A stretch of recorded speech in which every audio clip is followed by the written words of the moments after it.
Now, let me ask you this, since everything that we are building is for the humans, which means that the emotions are there, Hmm.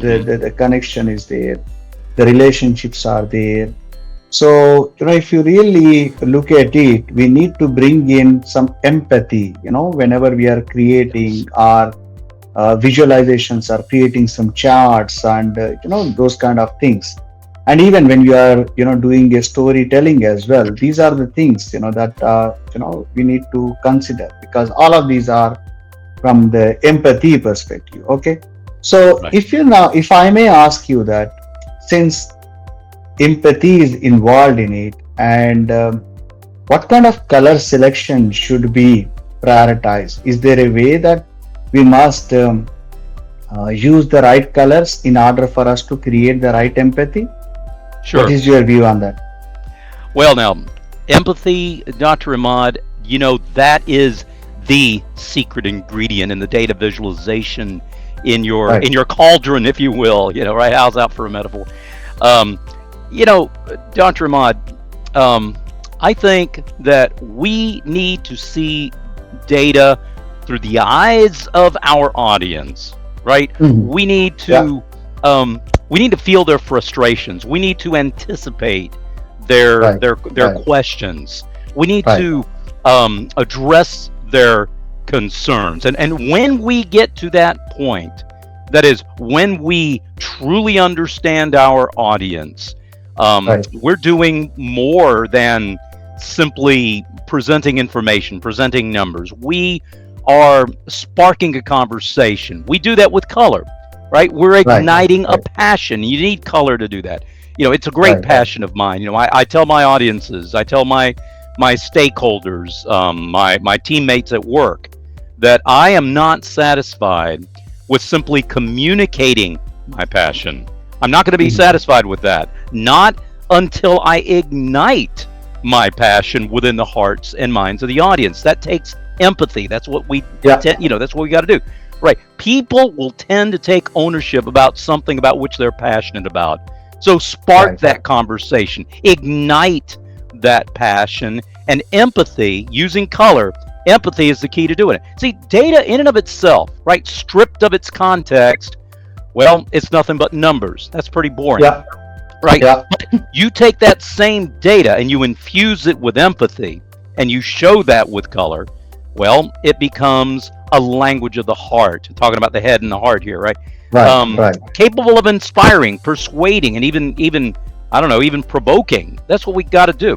Okay, to truly connect with an audience, we need to go beyond data accuracy and visual appeal. Yeah, Mm, those mm, things are mm. vital. We talked about it. Those things are essential. We must address those elements: accuracy, Right. visual appeal. But Right. but go beyond that.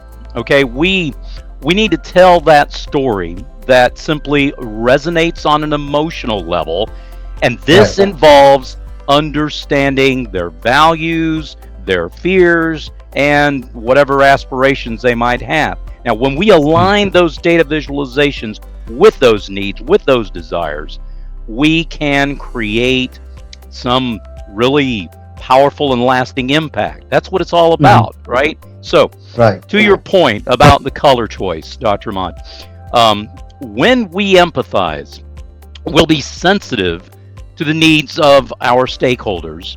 And one of those needs, as you so correctly and eloquently pointing out, is considering the color choice. Yeah. For example, we need to be mindful of color blindness for one thing, okay? Yeah. Ensuring that the visualizations are accessible to everybody. We might talk Right. about that a little later.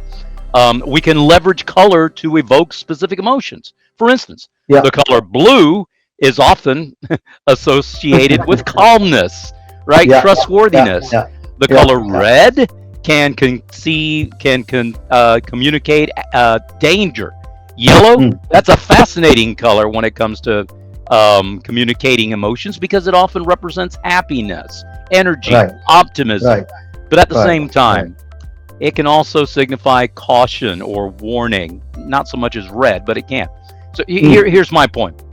understanding everything I said, maybe some cultural or psychological significance of color will Mm, absolutely help us create visualizations that are both informative and emotionally resonant.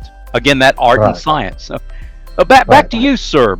How do you see that organizations can cultivate this culture of empathy? I guess that we've been talking about here. How do Yeah. they do that within their data teams to make sure that human-centered design principles that take these things into consideration, like color, that are Right. integrated into the visualization process? And while you're at it, sir, I'd really like to hear your thoughts on the use of color, Dr. Ahmad. See, you actually rightly summed it up and you comprehensively explained. But my point of view is now, if you look at a traffic light, everybody knows what are those Yes. three colors. What are those three colors?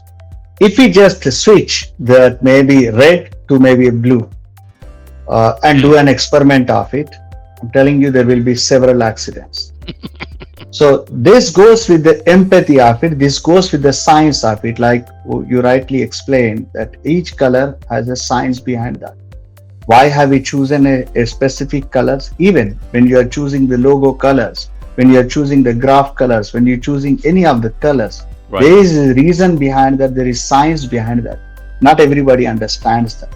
So I would like us to, keep that empathy in terms of choosing the colors, not to have very contrast colors so that, you are, I understand that sometimes in case of urgency, maybe something that you want to caution it, something you would like to highlight it, you would like to use brighter colors, dark colors, or maybe a color red. But like you very well said, there's a color blindness. And again, I don't remember the statistics, but not everybody can see the red color. And especially when you're putting down the numbers, they are hard to read. So color choices is something that we really look into it in case if we are practicing empathy. And by the way, like you mentioned, the reports or visualization or dashboards or business intelligence, and it is everything that you are trying to present it via the lens of somebody else, not your Right. own lens. Okay, you are doing it for them, so why not use the right colors? So I would like to always go with gradient colors, so that you do not first of all hurt somebody when they are looking into it. And when it is the numbers that you are representing, metadata that you are representing, keep it on a plain white background with a black font on it or a dark blue font on it. But don't try to bring in variety of colors when you are representing numbers. And that's what is my go to principle for building any of the visualizations. And again, keeping within one chart or graph, probably 20 different colors doesn't make sense. So you can actually have a gradient. So Yes. slightly gradient colors, if you have it, then everybody will see that, oh, it's a spectrum that we can see it.